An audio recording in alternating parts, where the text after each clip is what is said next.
अस्सलाम वालेकुम जनाब। वालेकुम अस्सलाम। क्या हाउ हाल चाल कैसे है? हो भाई? बस अल्हम्दुलिल्लाह, इंग्लिश ही निकल गया यार अभी। मीटिंग में जाते हो। हाँ यार, ऐसे ही है। हाँ ठीक है। तुम बताओ, मेरा आवाज सही आ रहा हाँ, आवाज बिल्कुल सही आ रही है। तो बस यार, वो जो है? ओके। लास्ट टाइम आपने जिस बच्चे की बात की थी ना, जो कह रहा था कि अम, इस्लाम का क्या फायदा है मुझे इस दुनिया में, या ऐसी जो बात करते हैं।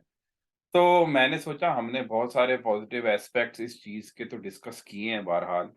लेकिन मैं ये समझता हूँ, इस चीज का हक अदा सही तरह नहीं कर सकते जब तक हम इस चीज़ को फ़ॉलो करने के या इस आइडेंटिटी के नेगेटिव पॉइंट्स डिस्कस करें।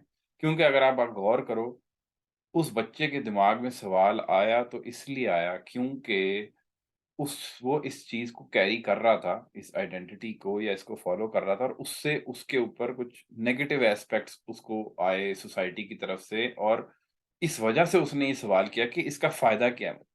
तो मैं ये समझता हूँ, हमने पॉजिटिव पॉइंट्स बहुत सारे इसमें डाले हैं, लेकिन नेगेटिव पॉइंट्स भी बहरहाल हमें डिस्कस करने चाहिए, ताकि एक दोनों तरफ से हम पिक्चर को देख सकें। तो पहले तो आप बताओ, आप एग्री करते हो या नहीं? अगर करते हो तो फिर आप अपने पॉइंट्स बताओ और मैं बताता हूँ, और फिर हम इस आर्गुमेंट को पूरी तरह खोलते हैं। हाँ नहीं, सही बात है।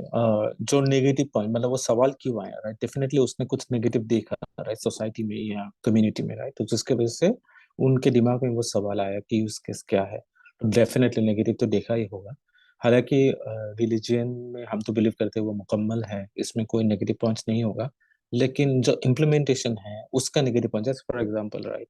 तो हम जो अल्ट्रासाउंड है, राइट, उसको हम पॉजिटिवली भी यूज कर सकते हैं, नेगेटिवली यूज कर सकते हैं, राइट? हम गन भी बना सकते हैं जो लोगों के दिमाग में असर कर सकता है, लेकिन अगर पॉजिटिवली यूज करें तो डेफिनेटली वो हम लोग को बेनिफिट देगा। तो उस टाइप का ही इसको हम नेगेटिवली यूज कर सकते हैं, पॉजिटिवली भी यूज कर सकते हैं। डेफिनेटली मुझे लगता है कि इसमें भी इम्प्लीमेंटेशन और परसेप्शन में नेगेटिविटी तो है, जिसके वजह से वो सवाल आया है। डेफिनेटली हम लोग को वो भी डिस्कस करना बहुत जरूरी है, क्या क्या नेगेटिव पॉइंट्स है। सो तुम स्टार्ट करो, मैं एग्री करता हूँ तुम्हारा पॉइंट में। तुम स्टार्ट करो, तुम्हारा क्या है? सही है।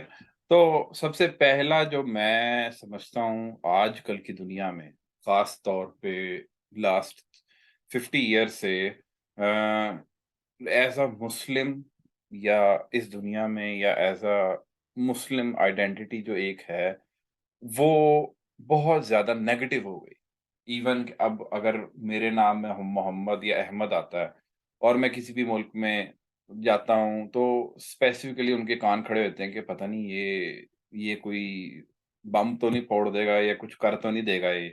तो एक तो वो बहुत बड़ा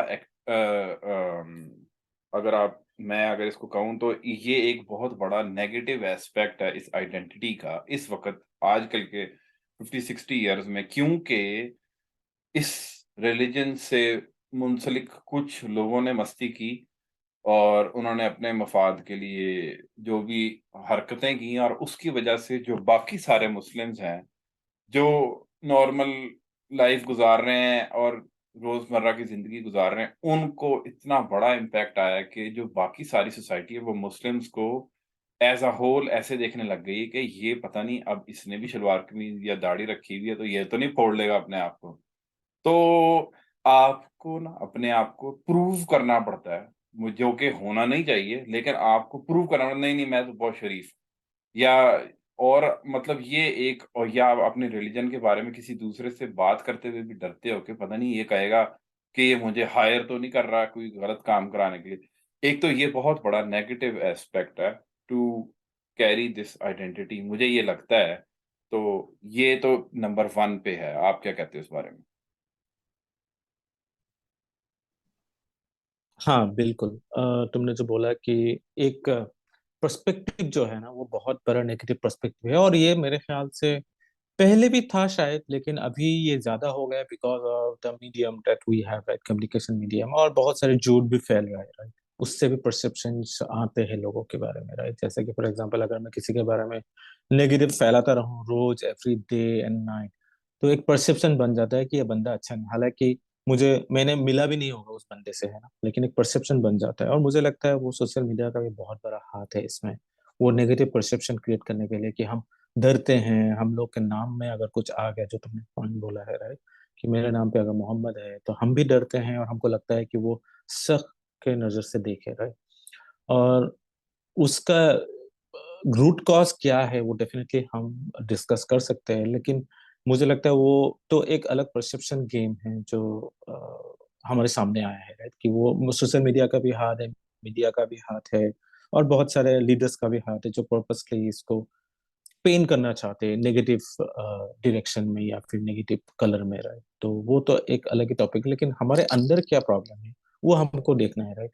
पहला तो मुझे लगता है हम लोग का आइडेंटिटी क्राइसिस है। तुम्हें क्या लगता है? हाँ, आइडेंटिटी क्राइसिस डेफिनेटली है, क्योंकि बहुत सारे लोग ऐसे करते हैं कि अ, मतलब मैं आपको सीधी बात बताऊं तो आइडेंटिटी क्राइसिस इतना बाकी मुस्लिम वर्ल्ड्स में मुझे नहीं लगा जितना सब कॉन्टिनेंट में आइडेंटिटी क्राइसिस है मुस्लिम्स के साथ। क्योंकि टर्किश अगर आप देख लो तो टर्किश लोग अपना नाम, अपना कल्चर, सब कुछ अपना उनका होता है कि ये हमारी कल्चर सेपरेट है और मज़हब हमारा सेपरेट है, और जो ये दोनों एक दूसरे के ऊपर मतलब कंबाइन नहीं हो जाते। लेकिन सब कॉन्टिनेंट पे जब इस्लाम फैलना शुरू हुआ और आज भी नज़र आता है, तो ये एज़ अ आइडेंटिटी फैलनी शुरू हुई। जैसे आप मलेशियन या किसी भी और चाइनीज़ ले लो, तो वो कहते हैं अपने आप को चाइनीज़ हैं कि हम चाइनीज़ कौम हैं, लेकिन हमारा रिलिजन इस्लाम है, जो वहाँ पे मानते हैं।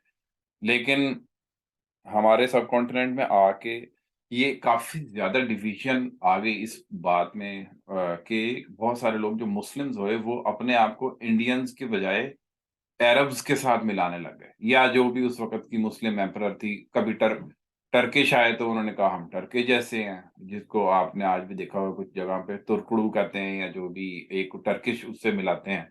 आज अरब्स ऊपर आए हैं, उनको अरब से मिलाना मतलब एक अपनी आइडेंटिटी का मिक्स अप ज़रा हो जाता है।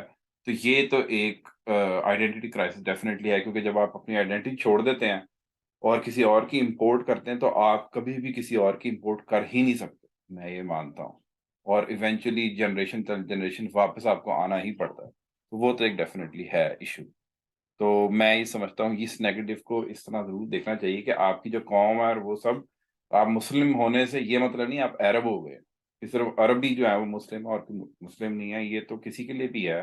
तो कल्चर आपका इंटैक्ट वैसे ही है और रिलिजन आपका ही है। हाँ, जो रिलिजन अगर कोई ऐसी बात रोक रहा है जो कल्चर में प्रैक्टिस की जा रही है, वो आप रोक दें, लेकिन इसका ये मतलब नहीं कि आप सारे कल्चर को कत्ल कर दें। मेरा ये ख़्याल है। आप क्या कहते हैं?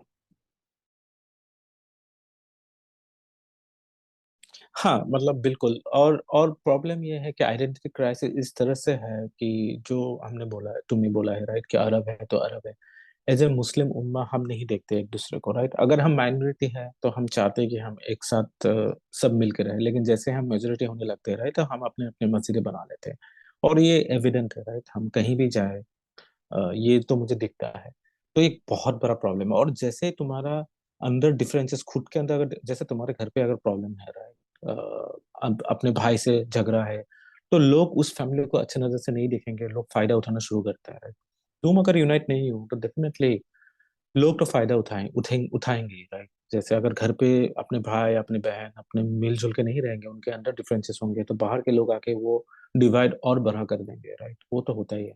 और हम ये देखते हैं, मुझे लगता है पता नहीं क्यों है इतने सारे प्रॉब्लम कि हम यूनाइट नहीं हो पाए अभी भी। जैसे हम मेजोरिटी होने लगते हैं, हम अपने अपने मस्जिदें बनाना शुरू करते हैं। पहले वो होता है कि मिडिल ईस्ट और साउथ ईस्टर्न, फिर वो हो जाएगा इंडियन, पाकिस्तानी, बांग्लादेशी, फिर उसके बाद भी आने लगेंगे डिफरेंसेस, कि इंडियन में भी तुम्हारा और भी डिफरेंसेस आने लगेंगे कि भाई तुम साउथ से हो या तुम नॉर्थ से हो। फिर उसमें आएंगे फिर के, मतलब इसका एंडलेस है। तुम्हें क्या लगता है इसके बारे में? मतलब अगर आप जो बात कर रहे हो, एक तरह से वही बात है कि आप यही कह रहे हो कि हमें ऐसा उम्मा रहना चाहिए। तो जो बहुत सारे आप ये कहना चाह रहे हो ना? हाँ हाँ बिल्कुल, तो यूनाइट रहना चाहिए। हाँ, तो अब अगर यही तो सारी कन्फ्यूजन है कि जो लोग ये कहते हैं ना हमें उम्मा रहना चाहिए, वो एक पार्टी है। मुस्लिम एक और पार्टी है, वो कहती है भाई हमें उम्मा नहीं रहना, हमें हमारे मसलों से हम ठीक करने दो।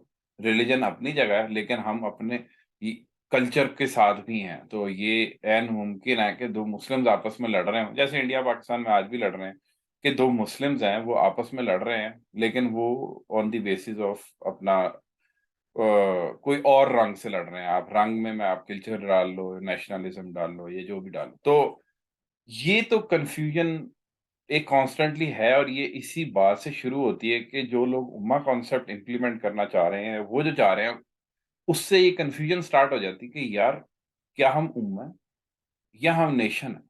क्या हम नेशन है या हम अपने कल्चर के साथ हैं? तो उसमें एक काफी ज्यादा डिवीजन हो जाती है। आप समझ रहे हो, मैं आपके पॉइंट को एक तरह से काउंटर कर रहा हूँ। नहीं, मैं समझा नहीं, तो मेरे ख्याल से तुम और अगर बेटर एग्जांपल से समझाओगे तो मुझे लगता है ऑडियंस को भी समझ में आएगा। जैसे मैं आपको एग्जांपल देता हूँ, अब आप जैसे कहते हो यार ये उम्मा कॉन्सेप्ट है कि भाई हम्म, हम्म, अ, हाँ, जैसे फर्ज करो कि मैं पाकिस्तान की आपको एग्जांपल देता हूँ, ठीक है? पाकिस्तान पूरी उम्र ना उम्मा, हमारा एक नैरेटिव इन्होंने क्रिएट किया कि भाई हम एक उम्मा है और हमने ना सबकी हेल्प करनी, ठीक है?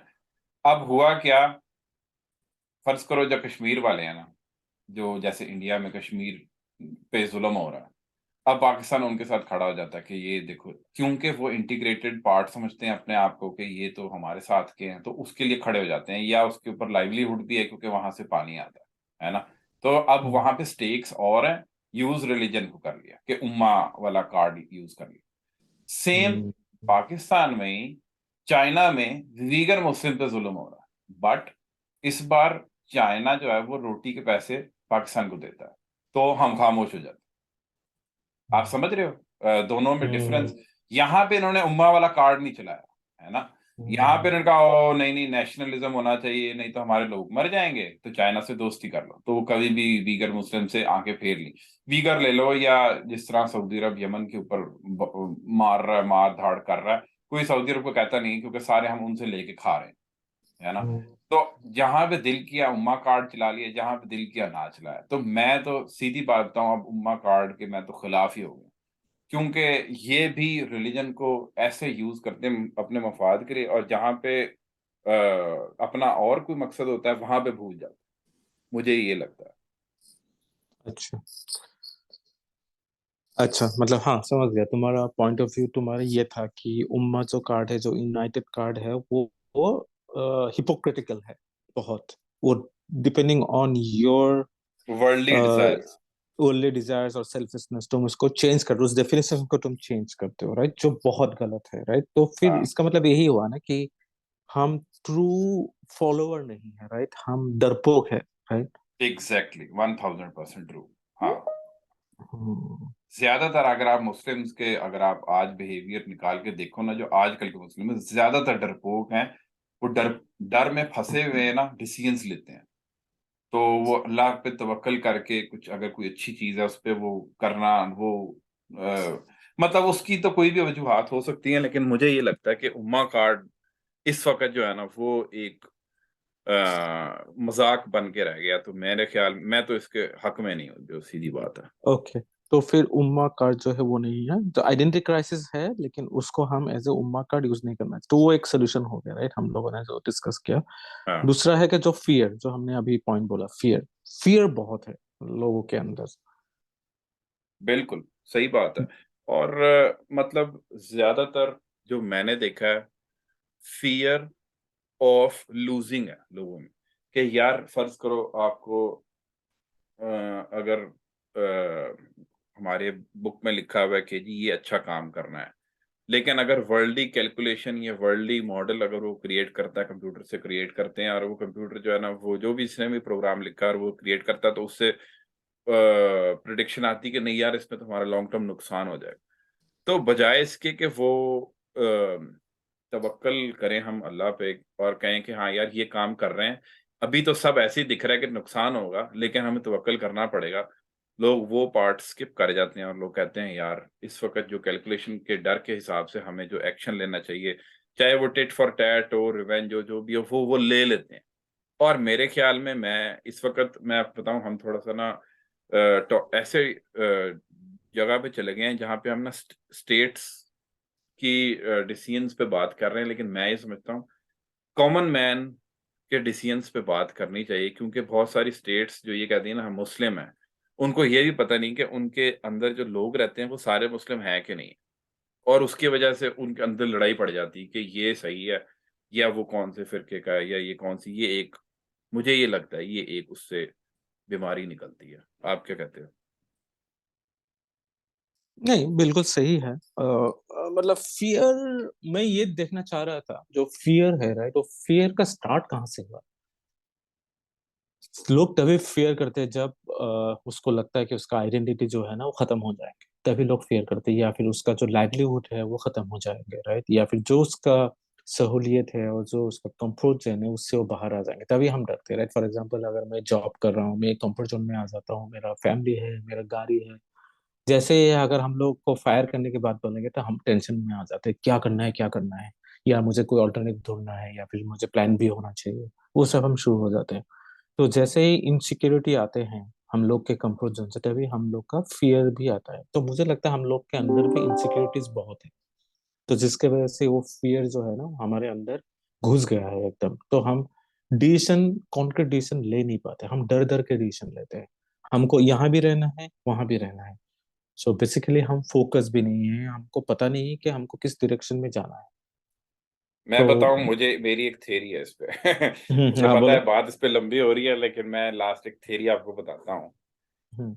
मेरे ख्याल में जितने भी बॉर्न मुस्लिम्स हैं ना, जो बॉर्न हम्म। है, हम्म। उनको उन्होंने कभी, क्योंकि उनको ये चीज ऑलरेडी विरासत में मिल गई है ना, रिलीजन, उन्होंने कभी हम्म। खुद से ना खुदा को तलाश करने की कोशिश नहीं की या खुदा को सुनने की कोशिश नहीं की, लेकिन उनको एक टेम्पलेट जरूर दी हुई है, जिसको वो कहते हैं हम अगर इसको एज इज कॉपी कर लें ना तो हम मुस्लिम हो जाएंगे। जैसे बगैर समझे नमाज पढ़ ली, जैसे बगैर समझे अपनी जो हमारी किताब है वो पढ़ ली।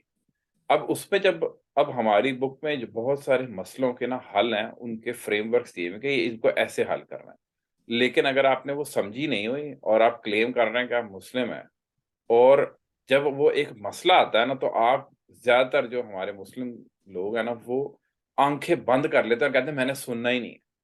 जैसे नहीं, एक फियर में आके वो कहता है कि मैंने सुनना नहीं, क्योंकि अगर मैंने सुन लिया तो शायद मुझे अपना रिलीजन छोड़ना पड़ जाएगा या अपने आइडियाज छोड़ने पड़ जाएंगे, और क्या पता मैं अपनी इस आइडेंटिटी को खो जाऊं। जो कि मेरे ख्याल में हमें इतना मतलब अल्लाह ताला पे ना भरोसा करना चाहिए कि जैसा मर्जी वसवसा आ जाए, आप सुने, अपनी बुक में उसका हल तलाश करें और आपको उसका सॉल्यूशन मिल जाएगा। कोई ऐसी शैतान का वार नहीं है जिसका हल इस बुक में ना हो, मुझे ये लगता है। लेकिन हम टू अफ्रेड हैं टू फेस इट।